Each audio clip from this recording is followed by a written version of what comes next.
Freshlight, where we bring fresh newspaper headlines to the limelight. Mondays to Saturdays, 8:30 a.m. to 9 a.m. on Al-IyamoyeTv and radio. Watch, like, subscribe, and make sure your notification is activated on our YouTube channel. You can also like and comment on our pages on Facebook, Twitter, and Instagram at Al-IyamoyeTV and radio.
Lovely morning from this side, and I believe it is wherever you are watching us from. Welcome to weekend edition of Freshlight on Al-IyamoyeTV and radio.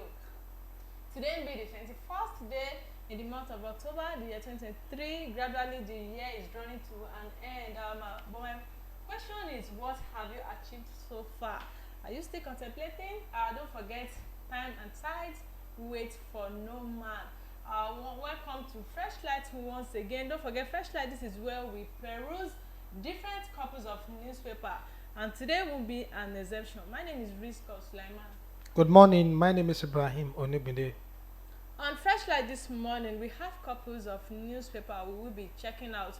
We have the Punch newspaper, the Guardian newspaper, and the Vanguard newspaper. On the Guardian newspaper, I will be starting Freshlight with the Guardian newspaper this morning. On the Guardian front page, we have "To get things right, Nigeria needs leadership in the mode of Awolowo Olurode." You can find this on page 13 on the Guardian newspaper this morning. Tombra Nwoswagu encouraging more women to occupy leadership roles vital for fostering diversity. You can also find this on the page 15 on the Guardian newspaper this morning, picking the bold headline: "Unbanned 43 items. CBN wants to kill our businesses. Local producers cries out." You can find this on page 2, also on the Guardian newspaper this morning. It also has couples of riders. It has "Say more factories may close down. Naira slide continues despite policy. Ban was ineffective. Current move good for economy." This is coming from expert. All of this, you get it on the page 2 on the Guardian newspaper this morning. Tinubu orders release of 4-month salary arrest to ASU members. Page 3 captured this. Elumelu seeks practical economic empowerment for Africa, not handouts. Page 14 captured this. All of these and many more stories you find on the Guardian newspaper this morning. Picking the stories. The first story that I'll be picking up is this bold headline: "Unbanned 43 items. CBN want to kill our businesses. Local producers cry out." Local manufacturers and farmers in the country have expressed fear that the unbanning of 43 items initially placed on the foreign exchange prohibitive list by the Central Bank of Nigeria (CBN) is capable of sending many of them out of business. This is even as the fall of the naira in continued despite the policy of by the CBN in unbanning the item. The CBN stated emphatically that this step was aimed at bringing everyone in the investors and exporters window to attract foreign exchange into the economy. Experts are of the view that the idea behind lifting the ban of the 43 items was to reduce the pressure in the black market and increase liquidity through the official route where exporters would be able to buy and sell forex at the I and E windows instead of unofficial markets. Instead, the idea behind the ban initially was to manage the scare forex and protect local manufacturers by making the import of those items quite expensive and unable to compete with locally manufactured products. To read more of these, you can pick up the Guardian newspaper on ban for the three items. CBN want to kill our businesses. Local producers cry out. Picking my first story, I'll be taking it from the personality page, which talks about according to Tombra Nwosuagu, encouraging more women to occupy leadership roles vital for fostering diversity. Tombra Nwosuagu is a transformational coach renowned for her dedication to elevating individuals. Also known as the activator, Nwosuagu encouraged individuals to cultivate personal power and embrace transformative perspective as success in overcoming childhood adversity for a strengthless pursuit of helping individuals to accept themselves and unlock their full potentials, leading to an impactful initiative such as Voyage to Growth Accountability Program and the acclaimed Amazon title How to Be Unstoppable. She holds master degree in process engineering from the University of Surrey, United Kingdom, UK, and BS in petroleum engineering from the University of Port Harcourt, Nigeria. Nwosuagu possesses over 13 years of experience as a program management consultant across diverse sectors. Our expertise extends to delivering leadership coaching to senior executives of top-tier organization in UK. In the interview with Ijoma Thomas, she speaks on helping women live confident life through transformational coaching, sharing her background and how it influenced her career path in the transformation coach. To read details of this, you can pick Guardian newspaper this morning. Tombra Nwosuagu encouraging more women to occupy leadership roles vital for fostering diversity. The Guardian newspaper guided with us this morning. Also from the Guardian newspaper here, you see this: INEC deploy 46,084 staff, accredits 11,000 observers for Imo, Kogi, and Bayelsa polls. The Independent National Electoral Commission INEC yesterday in Abuja said this would deploy 46,084 staff for the conduct of the November 11, 2023 governorship poll in Imo, Bayelsa, and Kogi State. INEC chairman Mamadou Yakub, who disclosed these at the meeting with resident electoral commissioner REC and about 126 national and international organizations collectively deploying 11,000 observers for the election, have been accredited by the commission for the polls, disclosing that non-sensitive material for the election had been delivered to the three states. Yakubu said this commission learns valuable lessons from the 2023 general election for improved performance in the forthcoming election. He added the three elections would involve 5,409,430 registered voters that would vote in 10,510 polling units spread across 649 electoral wards in 56 local councils. Yakub said, while we are leaving no stone unturned in the other areas of preparation for the governorship election, the commission plans to deploy a total of 46,084 regular and ad hoc staff for the election. We have so far accredited 126 national and international organizations collectively, deploying 11,000 observers for the election, although the portal for media accreditation closes on Tuesday, October 24, 2023. We have received application from 80 media organizations seeking to deploy 1,203 personnel made up of journalists and technical and support staff to report on the election. The 18 political parties participating in the election are deploying 137,934 agents made up to 130,093 polling and 7,841 coalition agents. We are also finalizing arrangement for vehicle and boats for land and maritime movement for personnel and material. Yakubu also expressed concern about the prevailing insecurity and election-related violence in the three states. To read more of this, you can pick up the Guardian, which says INEC deploys 46,084 staff, accredits 11,000 observers for Imo, Kogi, and Bayelsa polls. The Guardian guide us to this news. Moving forward on Freshlight this morning, let's pick another newspaper. We have the Vanguard newspaper here. On Saturday, Vanguard front page, you have kidnappers to victim. We are in Lagos for wealthy Igbos shunning home. Page 12 captured this story. Beyond the satanic attack on Wike, page 23 also captured this story. Disregard campaign of calumny against him, National Mosque tells Umar. Page 8 also captured this particular story. Picking the bold headline this morning, EFCC stamped by politicians, emasculated by judiciary. How Nigeria is losing war on corruption. Page 10 captured this story. Man admits making sexual advances to his stepdaughter, machete wife. To read this sad story, you can pick the Vanguard newspaper this morning, and page 7 has the details. Black Friday in Benue, robber attacks, bands killed 8 including policemen, cast away large sums of money. Page 6 has this detail. Let's get to see the entertainment page. We have Miss World Pageant 2023. Ada Eme takes campaign against schistosomiasis to India. Page 13 captured this. PIA 3% OPEX. Confusion as oil firms sees host communities. Page 15 has this story. All of these and many more stories you find on the Saturday Vanguard newspaper this morning. Going into the details. From the first news on the Vanguard newspaper, from the bold headline, EFCC stamped by politicians, emasculated by judiciary. How Nigeria loses corruption war. The battle to eliminate corruption in the Nigerian public space is as strenuous as the fight to keep and sustain the executioners of the war on corruption.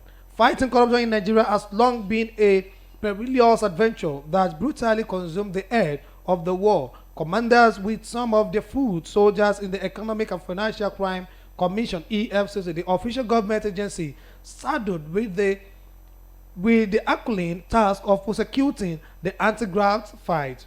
It has since become a deadly game for anyone in Nigeria to try to check the looting of public funds and to arrest and prosecute those identified and suspects of economic and financial crime in their country.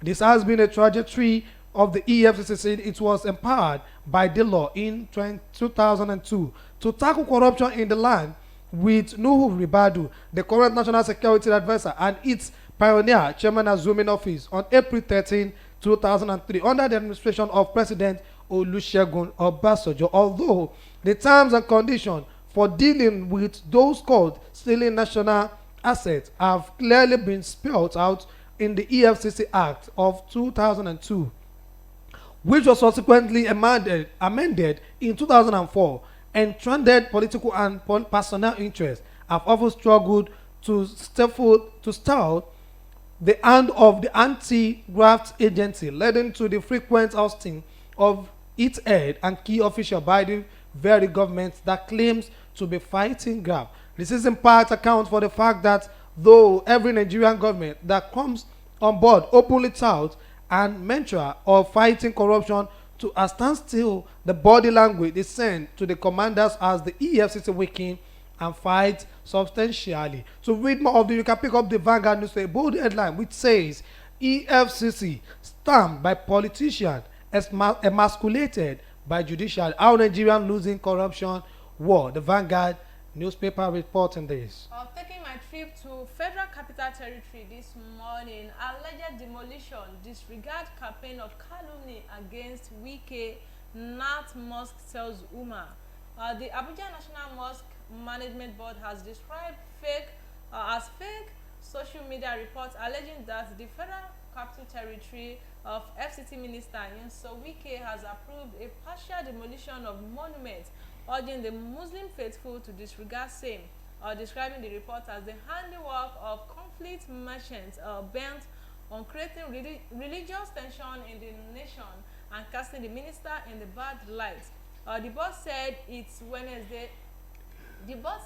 Wednesday to visit to the minister was faithful as he received them warmly and granted approval of their request. The board led by its chairman, the Nupe Alhaji Yahaya Abubakar, had visited the minister on Wednesday to seek clarification on the status of its plots 63 and 99 in the wake of the administration drive to recover all grant rent debt. At the meeting, while extending the three ultimatum religious groups, since they largely depend on free will donations from members, we know the finances of religious groups, their handicaps of as they are not business people, but it is only when the people come to support them. In such areas, we can say on religious grounds, instead of 3 months, we can give additional time, but it is not targeted at anybody or any group. Now you have come and explained why reasonable man will not accept it. So our people should stop saying he is targeting so on a group or religion or ethnic group. No, it is for the interest of all of us. To read details of this, you can pick Vanguard newspaper this morning. Alleged demolition, disregard campaign of calumny against Wike, National Mosque tells woman. Vanguard newspaper guide us to the news this morning. Last day from my side on the Metro News, kidnappers to victim. We are in Lagos because wealthy Igbos are shunning home. A Lagos businessman who was abducted in Agro Palace Way, Lagos 2 weeks ago, has been released after paying 30 million naira as ransom. He was kidnapped by 4 hooded men who consigned him midnight as he was going to enter his car parked in the garage. His abductors called a day after demanding a ransom of 100 million, but family members and friends were able to raise 30 million naira before he was released. The middle-aged chief executive officer CEO of his company, who pleaded passionately that his name should not be used because the kidnappers threatened to come back for him if he spoke on the incident, told Crime Guard that he was taking a big risk by narrating what he suffered throughout the 2 weeks he spent with the abductors. I felt that I could only talk about the trauma and psychological torture they subjected me to, so that it will arouse consciousness and alert security agencies over what to expect in the coming days. He stated, according to him, I saw hell in the hand of those kidnappers and they were boasting that they will soon take over Lagos and the police cannot match their firepower. They abducted me that weekend as I was coming out from my bar to enter my garage and drive off. They came with a SUV and as they were flashing their light, I pulled out my car and was heading towards the main gate when a mini bus, popularly known as Keke, blocked the main gate. I thought they were avoiding the bad portion of the road, but while I waited, the SUV blocked my car. They came out of their car. One of them was flashing what looked like an identity car, shouting DSS, while another started releasing a gunshot at the same time, pulling out of my car. To read more of this, I won't want to read much of that, but just pick up the Vanguard newspaper, which says a headline: kidnappers to victim. We are in Lagos because wealthy Igbos are shunning home. That will be the news on the Metro page of the Vanguard newspaper.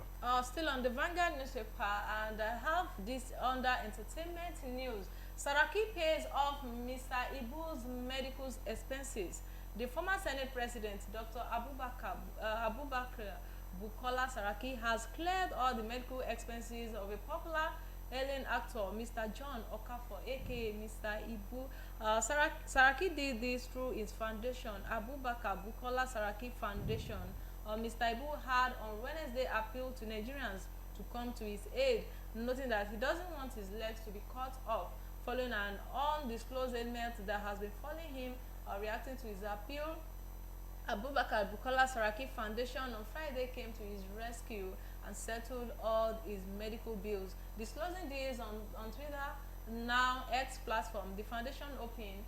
The Abubakar Bukola Saraki Foundation is honored to have extended support to Mr. John Okafor, also known as Mr. Ibu, a renowned comedic icon who has graced our screens and brought joy and laughter to countless homes over the past 4 decades. To read details of this, you can pick The entertainment news on the Vanguard newspaper this morning. Saraki pays off Mr. Ibu's medical expenses. And from that, let's dash into our commercial room. We will be back shortly.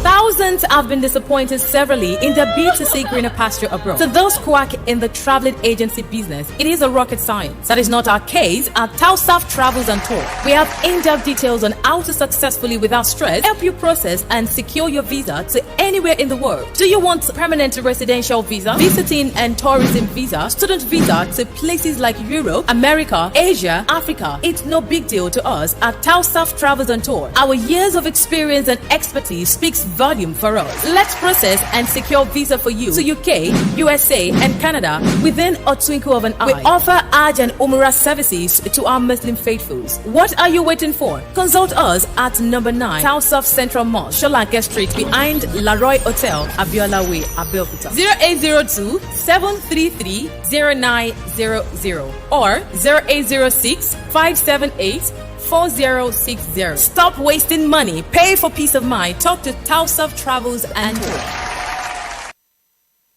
Gbogbo aláfẹ́ tó gbayì tó fẹ́ wọṣọ yìí ṣoge tó pàgbàmù ló ń kọjá lọ sí House of Zayana. House of Zayana, the name I know when we talk of top-notch fashion, quality materials and class. House of Zayana, lẹ́tí máa rójúlówó Turkey wears, Egypt and Malaysia clothing, Dubai, àwọn designer bags lóríṣiríṣi, àwọn ìtẹ̀lẹ̀ bàtà tó jiná tí wọ́n fawọ́ original ṣe, àwọn aago kajọ́ tó ń ka wákàtí ọjọ́, designer sunglasses and perfumes, pẹ̀lú àwọn gbogbo nǹkan tóbìnrin àsìkò fi ń gbafẹ́ lò gbà. Mo débẹ̀ ojú mi ń ṣe kámi, èmi ni ó rà, èmi ni ó mú. Gbogbo ẹ̀yin mùsùlùmí ẹlẹ́sìn tẹ́ gbòógè gbọ́n pa fashion tẹ́ wá nílò jàlábíà, hijab àti àbáyà lóríṣiríṣi. House of Zayana lẹ́ò ti rí gbogbo ẹ̀ rà. House of Zayana wà ní 52 Ọlọ́run ṣògo road adjacent Redeemed Church Agape Parish Ọlọ́run ṣògo Abẹ́òkúta. Lórí Instagram House of Zayana 08165688618. House of Zayana, ilé ìtajà tá a ti ń tojúlówó aṣọ àti nǹkan aṣaralóge tí ń gbéni níyì. Al-IyamoyeTv Radio, voice of the voiceless.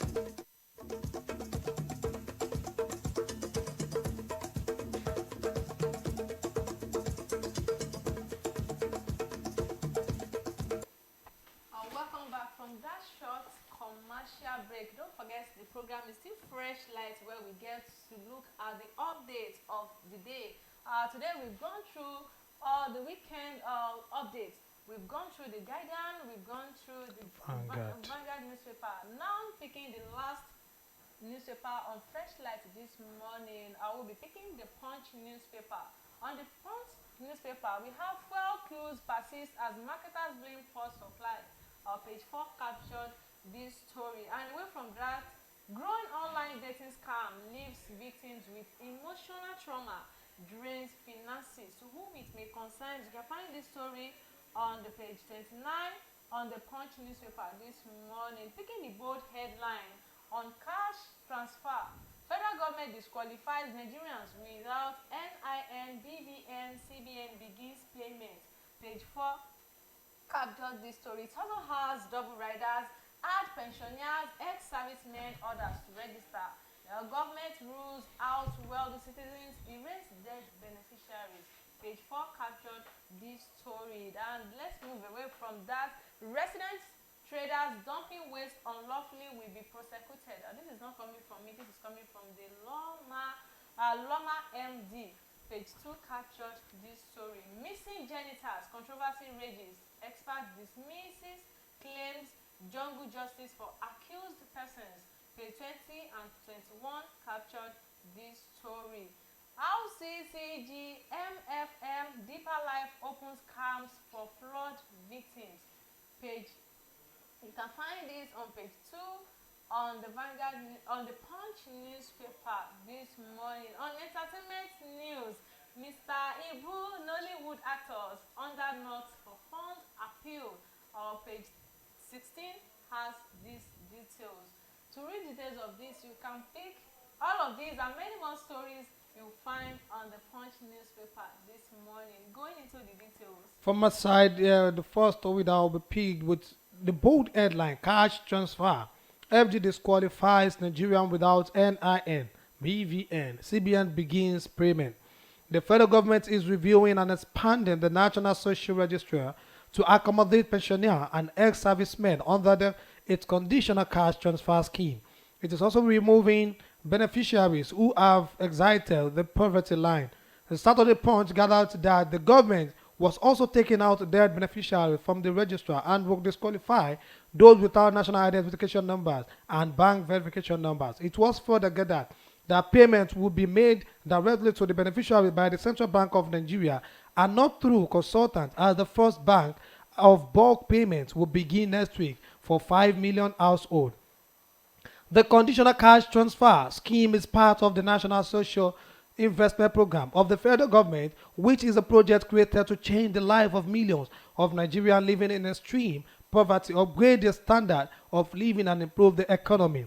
In commemoration of the 2023 International Day for the Eradication of Poverty on Tuesday in Abuja, President Bola Tinubu launched the disbursement of 25,000 naira to 15 million households for 3 months as a social safety net intervention. The aim is to mitigate the impact of the recent fuel subsidy removal and help eradicate poverty across the country. To read more of this story, you can pick up the Punch newspaper, which says cash transfer, FD disqualifies Nigerian without NIN, BVN, CBN begins payments. Hey, Ibrahim, I hope you have your NIN and BVN. I have everything. I have BVN, NIN, I have even CBN accreditation, everything.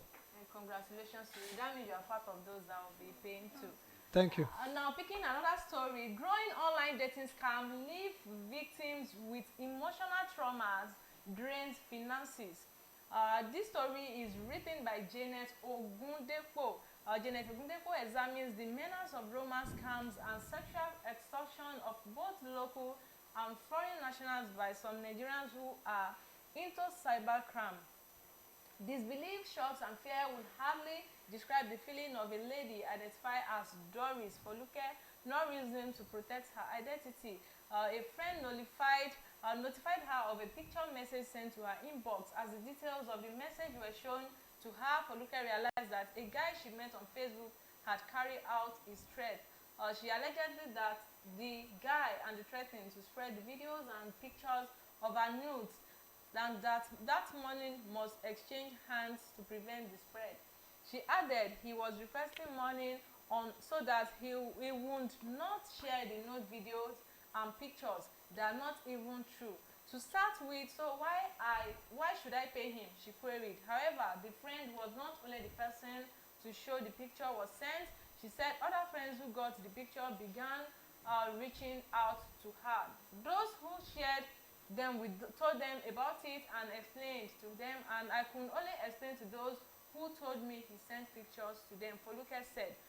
She told Punch correspondent that she refused to succumb to his threat, and she made sure to live a life devoid of trauma until he eventually left her alone.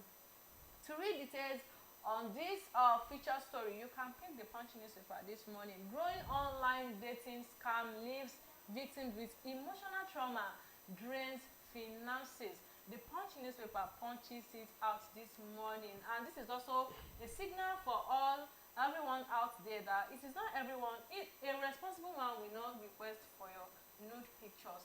So I think you should know that. Of course, yes, that is the best thing. A responsible, reasonable person, a man, will not just ask about your nude picture from you, and you as a person now sending it to the person you don't know. You don't know from nowhere. It's very awful. Okay. From this side will be the last paper from my side. The news spurts pages which says Uzo apologizes after Snapchat outburst. The goalkeeper Francis Uzo has apologized to the fans after he took a swipe at them following the parade of criticism on social media aimed at him of his recent poor performance with the Super Eagles. Uzo was left with some eggs on his face during the international break when he filmed a free kick to give Saudi Arabia an opening goal in last Friday 2-2 friendly game And he went on to let in 2 goals against Mozambique in the second friendly, also in Portugal. Firstly, he wronged anticipated Genti Catamo strike in the 6th minute, which handed the Mambas a shock lead after 6 minutes before being beaten from a free kick. Following his abysmal display from the Eagles, the 24-year-old posted a picture of himself on his Snapchat story with inscription, "Do it if it's easy," in a bid to silence his critics. To read more of this, you can pick up the sports column which says Uzo apologized after Snapchat outburst. The Punch newspaper punches this out today. My last story from the state, which is Ogun State. 120 suspects arrested, 100 remanded over courtesan, says Abiodun's aide. The special advisor to Governor Dapo Abiodun of Ogun State on the security, Shola Suber, has said that no fewer than 120 courtesans have been arrested in the last 3 months, out of which 100 have been remanded across the state. Subaru, a retired Assistant Inspector General of Police, said the state government won't give no breathing space to the troublemakers, adding that war against courtesan was total. He spoke on Fridays during a security meeting with the Akaribo and paramount ruler of Remoland, Oba Babatunde Ajayi. Also in attendance were members of the state security team, including the consultant to the governor on security, Awolowo Ajogun, is retired commissioner of police, senior special assistant on security, Biyi Odubote, divisional police officer in Shagamu, and some traditional rulers and chiefs. Subaru said the essence of the meeting was to brief the monarch on the security situation in Remoland, especially Shagamu, which recently served as rival court group's battlefield, leading to the loss of lives. He stated the governor has maintained its resolve to use the instrumentality of the law to deal decisively with anyone who wants to disrupt the peace of any part of the state. In the last 3 months, no less than 120 courtiers has been arrested, while 100 of them are on remand through court orders. Security of lives and property have improved greatly in Remoland. To read details of this, you can pick the Punch newspaper this morning. It has this headline: 120 suspects arrested, 100 remanded over courtesan, says Abiodun's aide. And this is where we call it a wrap on Freshlight this morning. Don't forget, Freshlight is a conversational show, so you can also drop your comment, drop your observation on all the updates we have for you this morning. I remain Risqat, Sulaimon. Thank you for joining. Thank you for listening. Thank you for still being with us. I am Ibrahim Onigbinde. You don't move away from these. There's still a program coming up to you. And that is our Smart Kids, which at Risqat will be the one to anchor this. So you can join it by loving this program, by sharing the program. Do enjoy the rest of your weekend. Goodbye.